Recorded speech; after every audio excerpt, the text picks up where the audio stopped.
মা ঠাম্মি কোথায় গো?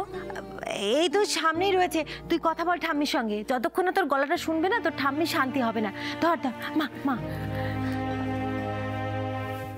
হ্যালো হ্যালো বকুল, ভালো আছিস তো মা?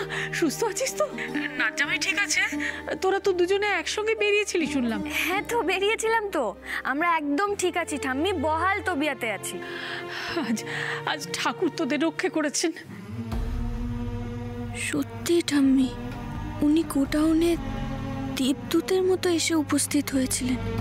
আজ যদি উনি ঠিক সময় মতো না আসতেন, তাহলে এখন হয়তো তোমার সঙ্গে আমি কথাও বলতে পারতাম না।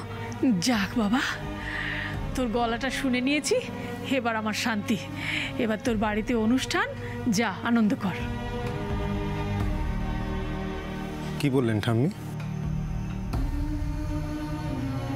ঠাম্মির আজ বিকেল থেকে আমার জন্য খুব দুশ্চিন্তা হচ্ছিল। মানে ঠাম্মির খালি মনে হচ্ছিল আমার কোনো বিপদ হয়েছে। রিয়েলি?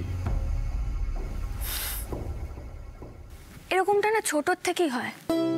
মানে আমি যদি কোনো বিপদে পড়ি, ঠাম্মি ঠাম্মি কিরকম করে যেন আগে থেকে বুঝে যায়। টেলিপ্যাথি মানে মানে অনেক রকম হয়। এক্ষেত্রে আপনার আর ঠাম্মির নাড়ির টান।